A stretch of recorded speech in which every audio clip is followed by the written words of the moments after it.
آنکھ بند کر کے ہم اس پہ دستخط کر دیں گے.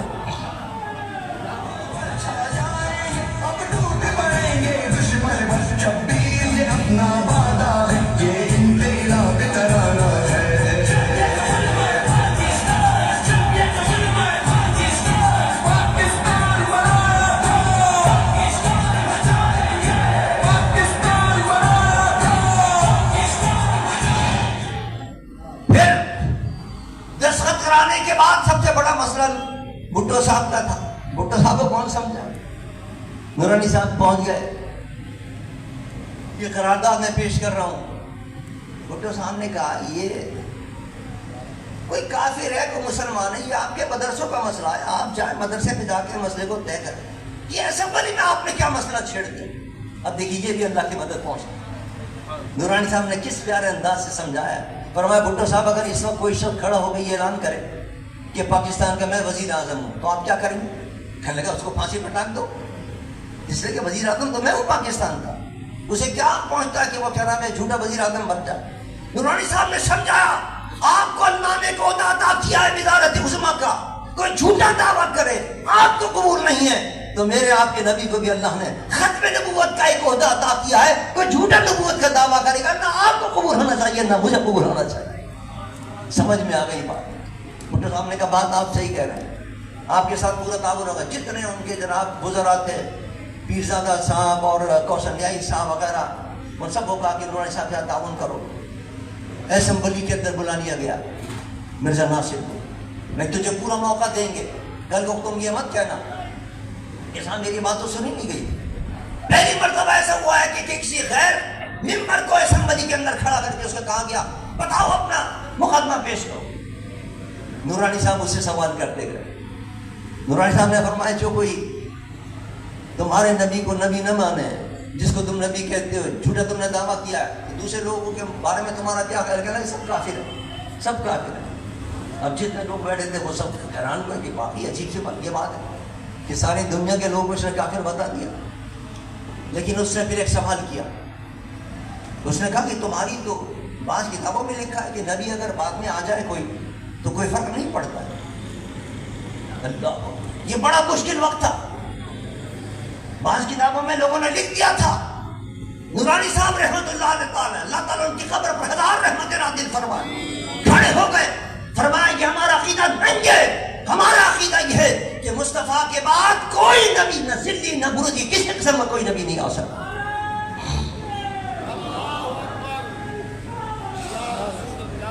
الحمدللہ یہ فیصلہ ہوا اسمبلی کے اندر اور ان کو غیر مسلم مقالہ قرار دیا گیا. آپ غور فرمائیں کہ 5 آدمیوں کی بنیاد پر پوری اسمبلی سے دستخط کرا لینا, ان کو غیر مسلم مقالہ قرار دلوا دینا, بھٹو صاحب سے اس فیصلے کے اوپر دستخط کروا لینا, یہ اللہ کی رسول کی مدد نہیں تھی تو کیا تھی؟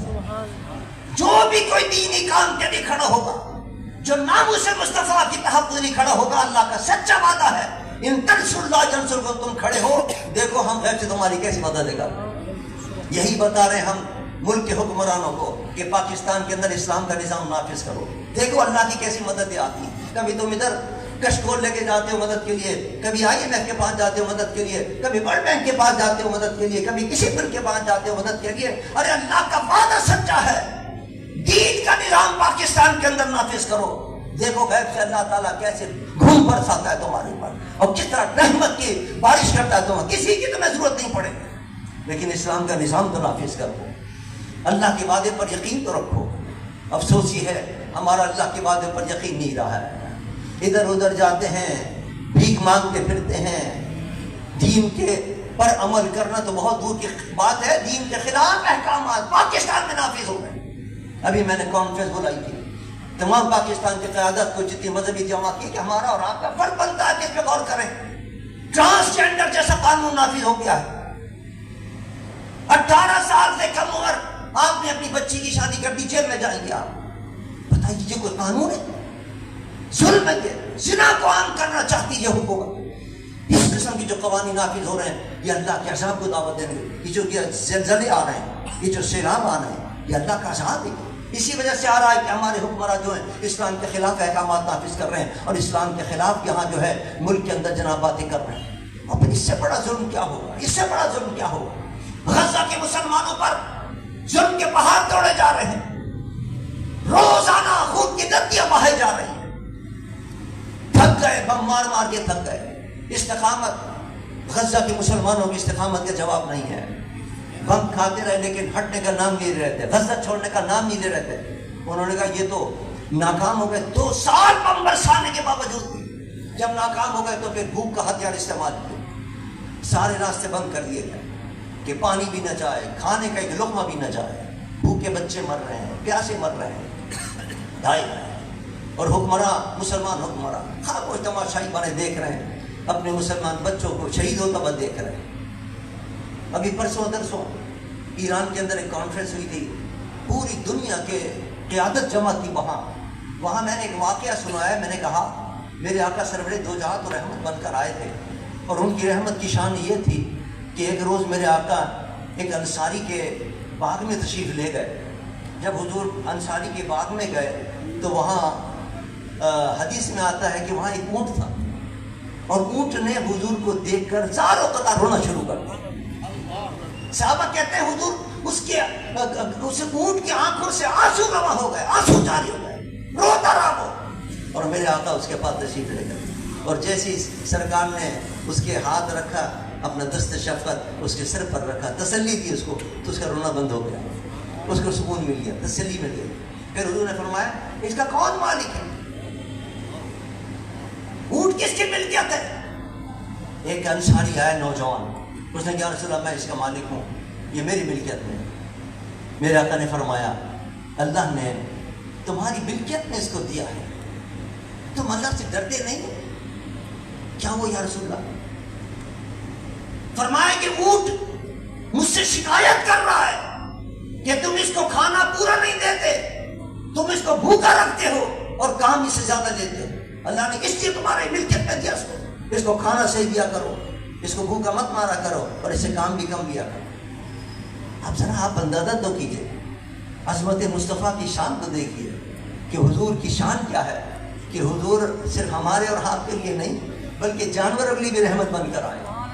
حضور کو ایک جانور کا بھوکا رہنا بھی گوارا نہیں ہے، جس نبی رحمت کو ایک جانور کا بھوکا رہنا بھی گوارا نہ ہو، اس نبی کی امت کے چھوٹے چھوٹے بچے بھوکے مر رہے ہیں، پیاسے مر رہے ہیں غزہ کے اندر اور فلسطین کے اندر، اور ہمارے مسلمان حکمراں جو ہیں وہ خاموش تماشائی بنے دیکھ رہے ہیں۔ کیا اللہ کے جواب نہیں دیں گے؟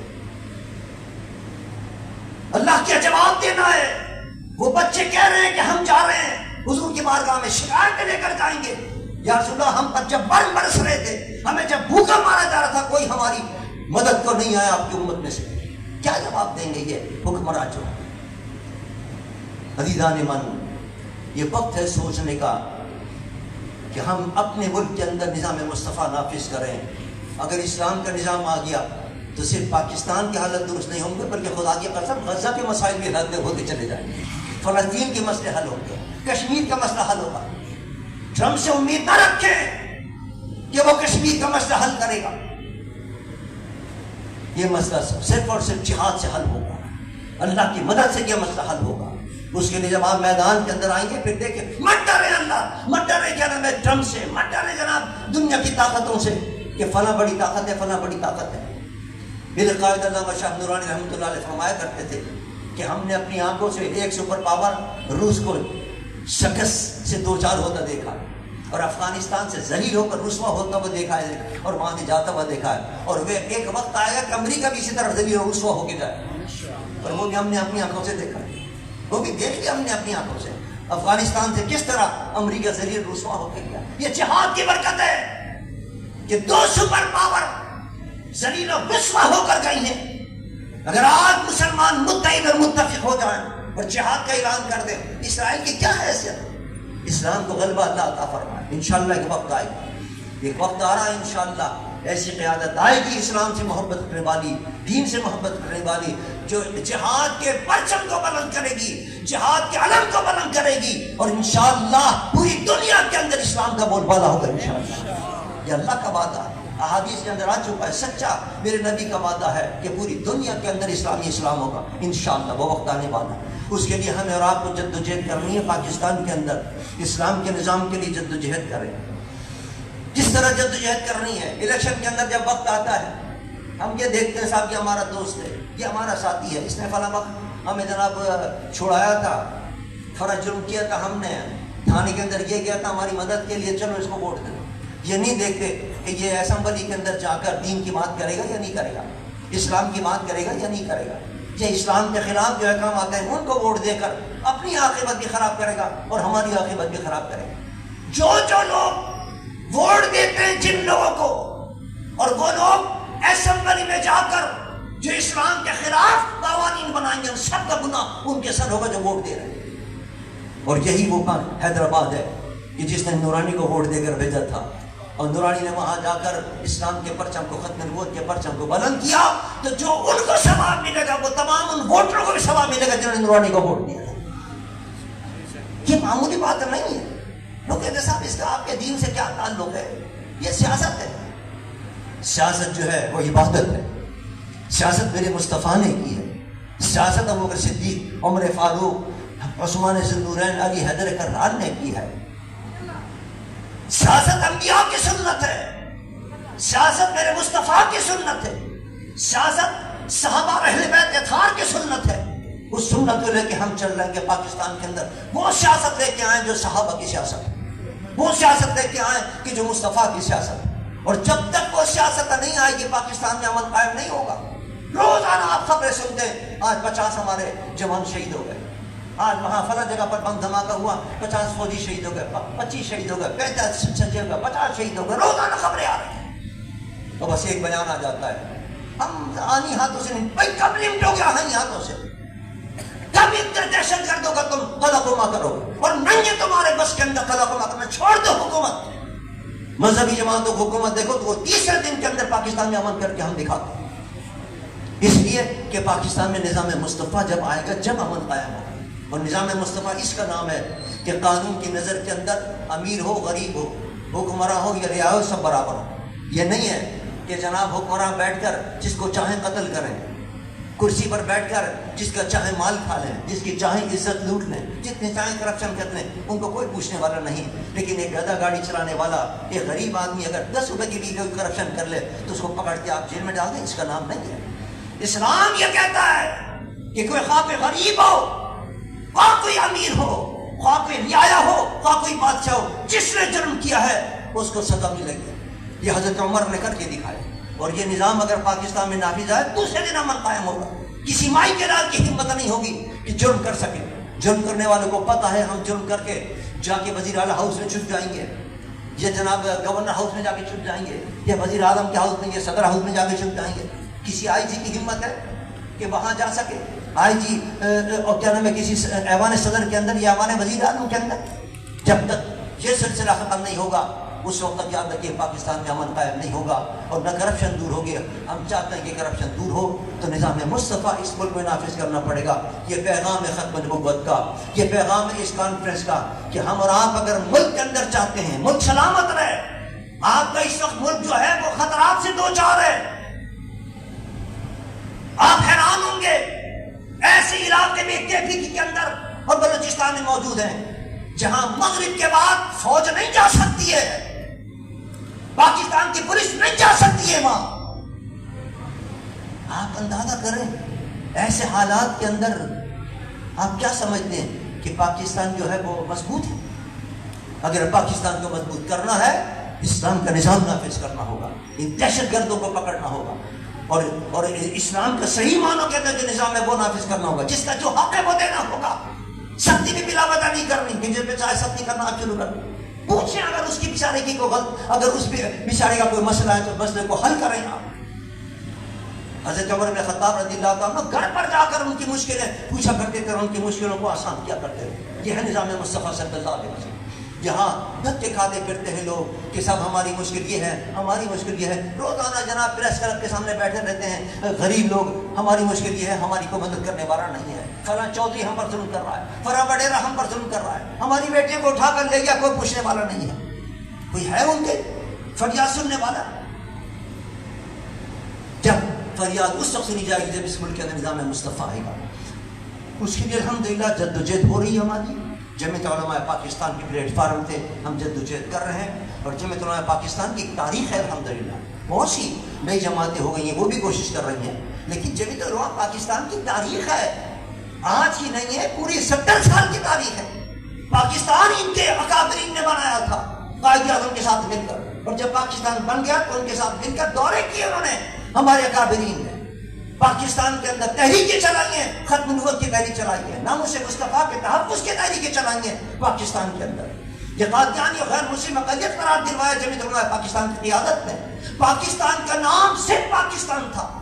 یہ میرے قائد کا کارنامہ ہے کہ انہوں نے اسمبلی کے اندر جا کر دستور کے اندر لکھوایا کہ اسلام کے نام پر پاکستان بنا ہے، اس کا نام اسلامی جمہوریہ پاکستان ہوگا.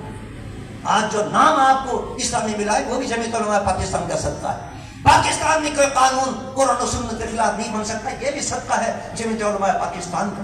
جمعیت علماء پاکستان کے بڑے کارنامے ہیں، اس لیے کہ آپ نے بھیجا تھا اسمبلی کے اندر تو انہوں نے کارنامے انجام دیے. آج بھی انشاءاللہ اگر قوم متحد ہو اور متحد ہو کر دیکھیے نا، آج ہم نے تمام دیگر مسائل کے لوگوں کو بلایا. بعض لوگ اعتراض کرتے رہے صاحب یہ تو فلاں مذہب کو بلا لیا، فلاں مذہب کو بلا لیا. ہم صرف یہ بتانا چاہتے ہیں، یہ میرے قائد کی حکمت عملی تھی کہ اگر پاکستان کے اندر آپ اسلام کا نظام نافذ کرنا چاہتے ہیں، ایک مسئلہ کمالہ کبھی نہیں لا سکتا نظام. شاہ نورانی نے 2002 کے اندر تمام مسالک کے لوگوں کو متحدہ مجلس عمل کے پلیٹ فارم پر جمع کیا تو 1 نہیں 2 نہیں 10 نہیں 20 نہیں 70 کے قریب سیٹیں قومی اسمبلی کے اندر رہی ہماری. ہم یہاں کسی کی کوئی کہتا ہماری جناب 32 لاکھ ہمارے پاس ووٹ ہیں، کوئی کہتا 40 لاکھ. ارے بھائی اس 40 لاکھ ووٹوں کو ہم کیا چاٹیں گے بیٹھ کے؟ قومی اسمبلی میں تمہارا ایک بندہ نہیں ہے. نورانی نے تو 7 بندے پہنچا دیے تھے اکیلے لڑ کر، اور سن 2002 کے اندر سب کو ساتھ ملا کر 70 کے قریب سیٹیں حاصل کر لی تھی قومی اسمبلی کے اندر. معمولی بات نہیں ہے 70 کے قریب سیٹیں حاصل کرنا. یہ حکمت عملی ہے کہ کس طرح کیا نام ہے ہمیں پاکستان کے اندر اسلام کا نظام نافذ کرنا ہے، اور کس طرح مل کر کیا نام ہے مقابلہ کرنا ہے جو سیکولر لوگ ہیں جو اسلام کے خلاف پاکستان میں قوانین نافذ کرنا چاہتے ہیں. یہ حکمت عملی ہے جو میرے قائد نے کی تھی، اسی کا مظاہرہ الحمدللہ آج ہم نے یہاں کیا ہے کہ تمام مسالک کے اور ملی یکجہتی کونسل کے جو لوگ تھے الحمدللہ وہ تمام یہاں آئے اور ہمارا ساتھ دیا انہوں نے اس کانفرنس کے اندر. ہم ان کا بھی شکریہ ادا کرتے ہیں. دیگر پارٹیوں کے لوگ بھی آئے، ہم ان کا شکریہ ادا کرتے ہیں. MQM کے لوگ، متحدہ قومی موومنٹ کے لوگ ماشاءاللہ وہ بھی MP صاحب تشریف لائے تھے، راشد خان صاحب، ان کا بھی ہم شکریہ ادا کرتے ہیں. تمام علماء جو کثیر تعداد کے اندر یہاں موجود ہیں ہم ان سب کا شکریہ ادا کر رہے ہیں. اللہ میری اور آپ کی سب کی حاجت قبول فرمائے. کھڑے ہو جائیے، صلوات و سلام پڑھیے یا نبی.